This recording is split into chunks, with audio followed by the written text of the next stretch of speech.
I'm the Reverend Fred Morris. I'm pastor of the North Hills United Methodist Church Mission in North Hills, California. Now, I cannot speak on behalf of the church. I can tell you my opinion. I am in favor of it. I will be voting for it. And as often as people in the congregation ask me my opinion, I give them that opinion.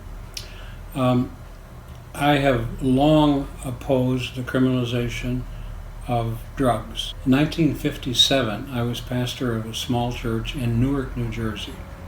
I had my first contact with a young man in the congregation who was addicted to heroin. In 1957, there were estimated to be 90,000 heroin addicts in the United States of America. There probably are more than that in Newark, New Jersey today. This was the very beginning of the drug thing. Because of this young man, he was arrested for trying to pass a false prescription at a pharmacy to get some substitute drug. I went to the library and I read every book on drug addiction, all three of them. That was where we were in 1957. One of the books I read was comparing the drug situation in Great Britain with the drug situation in the United States. In Great Britain, a heroin addict registers and goes to a clinic and gets a shot of methadone anytime that he or she wants it. And they have virtually no drug trafficking, which means that you don't have people pushing the drugs. And it was such an obviously better system that since then I have been opposed to the criminalization of drugs, not just marijuana, but all of them.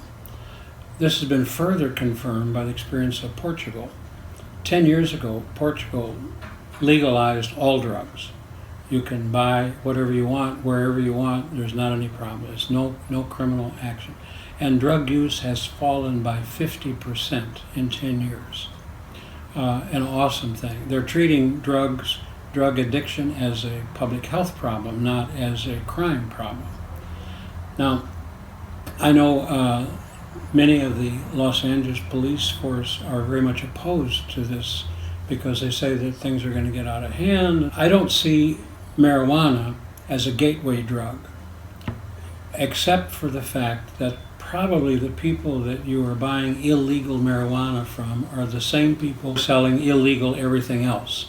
And so there is that contact and their intent to expand their customer base. So you're smoking marijuana and everything is fine. They say, well, you ought to try this. This will be good. And so it becomes a gateway drug only in the association with criminal elements who are pushing other drugs.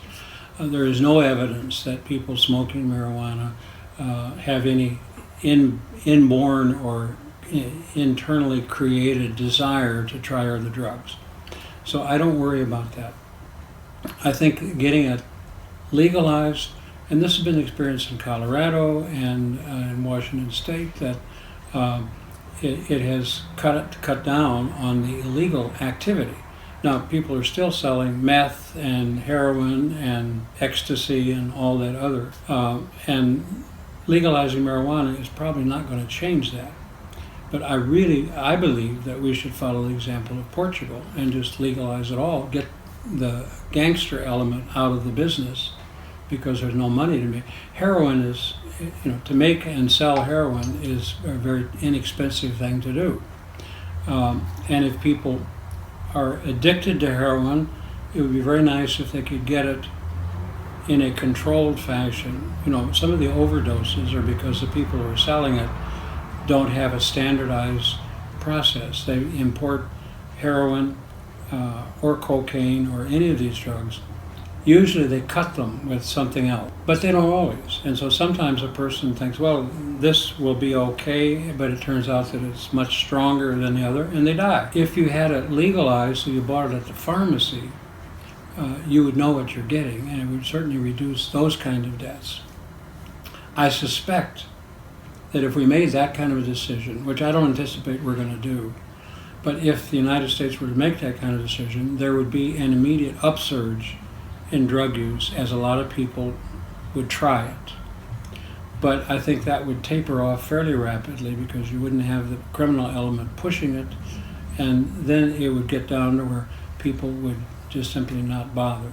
So I'm in favor of the proposition. I lived in Illinois. I grew up in Illinois and lived there for, well, half of my life.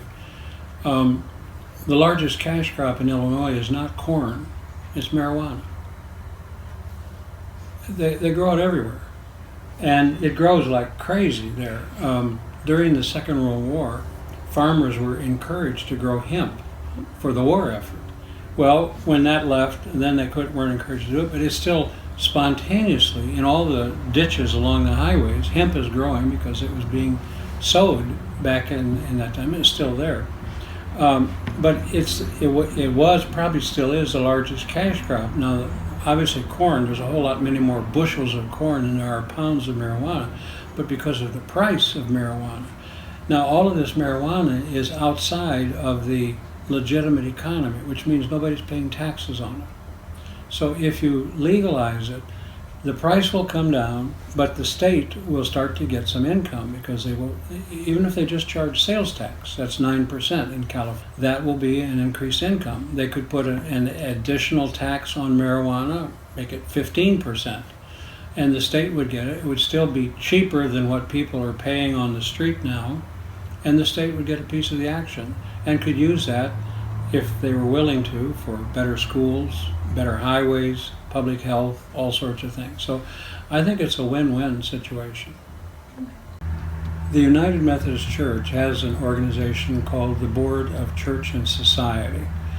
It's based in Washington, D.C., and this is a board that is trying to educate and encourage members of the church to think about social justice issues, and is trying to lobby Congress to change laws. Now, the Board of Church and Society has come out in favor of decriminalizing drugs. So in that sense, the United Methodist Church is, but I don't think they've taken a position on Prop 64 in California, but they have taken a position on the decriminalization of drugs. So I think in that sense you can say the United Methodist Church is supporting this, though I would be sure that maybe not even half of the members of United Methodist churches in California would say yes on this subject. They might today. This is more of a generational thing. Older people, I would say people over 45, are all too often locked in to traditional views on gays and lesbians and on drugs and so on.